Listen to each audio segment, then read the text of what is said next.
और वो बात आखिरी जोड़ा उसका अगर खत्म हो जाए तो वो बात को आप दोबारा नहीं आप विरुद्ध मान के खत्म हो गया, 100% खत्म हो गया। लेकिन अगर मैं कहूँ वही बात मैंने लेबोरेटरी बना लिया है तो कभी खत्म होगा, वही इस पोलियो के साथ। और आज इस रिपोर्ट में ये है कि जो पोलियो जिनको जितनी डोज दी जा रही है उतने ही ज्यादा बच्चे इसके शिकार हो रहे हैं। और इस साल भी हजारों बच्चे उसके शिकार हो चुके हैं, लेकिन कोई भी उसको इन्वेस्टिगेट नहीं करता। क्यों? नहीं चाहता। उसने श्री अमिताभ बच्चन को फिर से उस पोलियो की ऐड करने के लिए हायर किया हुआ है। आप बोलेंगे ना अमिताभ बच्चन के पीछे ही पड़ गए, लेकिन मैं क्या करूं? हम आदर्श उसको मानते, उन्होंने वो इस्तेमाल इसका करते हैं जो हमारा आदर्श होता है, जिसको हम सोच नहीं सकते कि गलत है। इतना खतरनाक काम हो रहा है जो बच्चों को पैदा होने से पहले, मेरी 8 महीने की बेटी है, उसको मैंने आज तक कोई टीका नहीं लगवाया और वो आज तक कभी डॉक्टर के पास नहीं गई।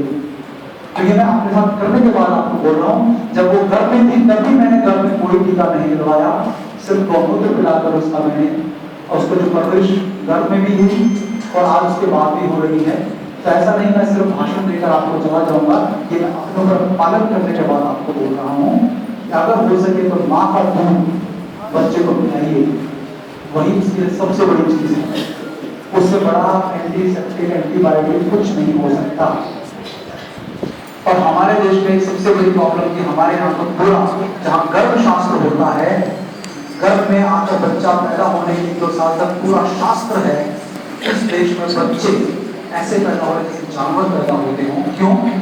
क्योंकि उनको पैदा होते समय ना तो ये ध्यान रखा जाता है कि माँ की मानसिक स्थिति क्या है, जब बच्चा कंसीव हो रहा है उस समय माता पिता की मानसिक स्थिति क्या है, इस तक का भी ध्यान नहीं रखा जाता। और इसके पीछे पूरा शास्त्र है।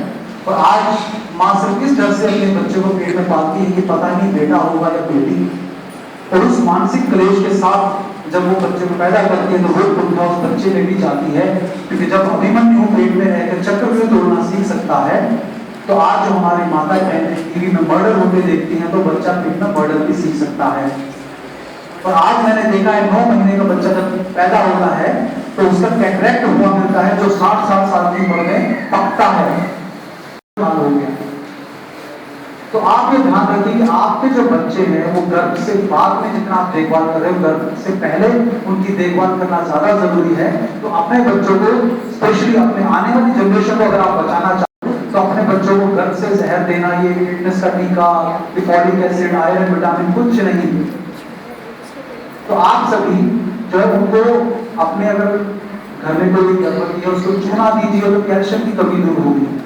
एक गेहूं के दाने के बराबर चूना अगर आप रोज खिलाएं बच्चे को, माँ को, तो कभी उसको कैल्शियम की कमी नहीं होगी। उसको आज हमारे गांव में पता है ना, गोंद के लड्डू बनाए जाते हैं, अजवाइन के लड्डू बनाए जाते थे। क्यों?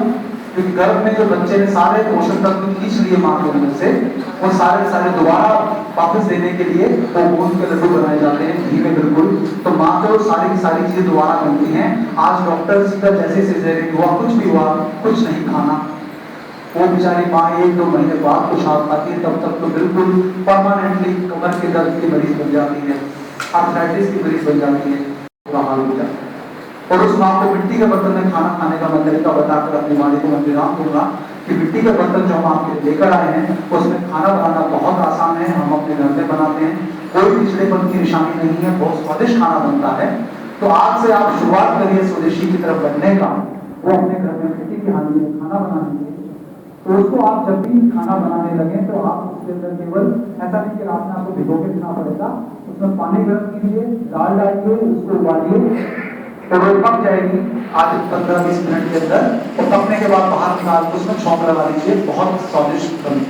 और धीमी आंच पे बनाना है हमेशा, जल्दबाजी नहीं करनी। और धीमी आंच पे बनाएंगे तो आपका सिलेंडर भी कम खर्च होगा। जब आप तेज करते हो तो साइड से बहुत वेस्ट होता है, तो वो भी आपको चिंता करने की जरूरत नहीं। और जो तवा है उसके ऊपर आप रोटी बनाइए, तो कभी रोटी अगर ज्यादा भी खा ली तो कभी गैस नहीं बनेगी। इतना बढ़िया धीमी आंच पे उसको भी बनाइए। पानी उस तवे पे नहीं लगाना है, मिट्टी की हांडी में आप आराम से, साबुन इस्तेमाल नहीं करना है। जब उसमें कुछ खाना बनाकर महक आए तो धूप में रख दीजिए, बहुत अच्छा रहेगा। ये गुजरात की मिट्टी की हांडी है, बहुत अच्छे काम देगी आपको। यहाँ जो हांडी मिलती है वो उसकी मिट्टी में वो नहीं, गुजरात से स्पेशली ये मंगवाया गया है आपके लिए। तो आप इसको इस्तेमाल करना आज से शुरू करिए, तो जो डायबिटीज के मरीज हैं या किसी भी कमी है, आयरन, विटामिन, कैल्शियम, जो भी कमी है, माँ को जो घर में बच्चा है उसको ये देना शुरू करिए, इसमें खाना बनाना देना शुरू कीजिए। समय की चिंता मत करिए, कभी उसको कोई कमी नहीं होगी, कि हम अपने ऊपर करके देख चुके हैं। और कोशिश करिए कि अगर जो आगे की जानकारी है हम इसके बाद आपको देने की कोशिश करेंगे, कि दोबारा कभी इस तरह का सेशन हम करें तो और इसकी ज़्यादा डिटेल में हम बात करेंगे।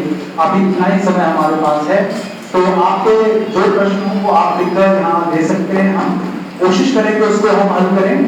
और 2-3 बीमारियां हैं, आर्थराइटिस, डायबिटीज, ऐसी 2-3 बीमारियां जिसका जो निवारण करने के लिए हम आपको कुछ तरीका बताएंगे इसके बाद। तो इसी के साथ मैं अपनी वाणी को विराम दूंगा। बहुत बहुत धन्यवाद। बहुत बहुत धन्यवाद। व्यापारी संघ की उपाध्यक्ष डॉक्टर मीना ठाकुर जी से निवेदन करता हूं कि आप साउंड भेज करके डॉक्टर सतीश पुरी जी का स्वागत करें, अभिनंदन करें।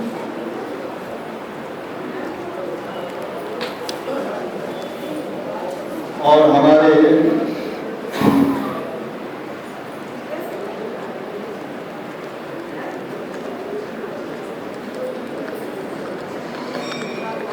आप तालियों के साथ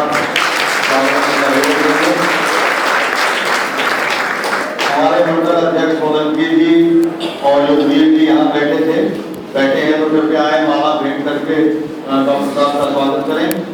शायद चले गए हैं, तो मैं आदरणीय जेसी बशीर जी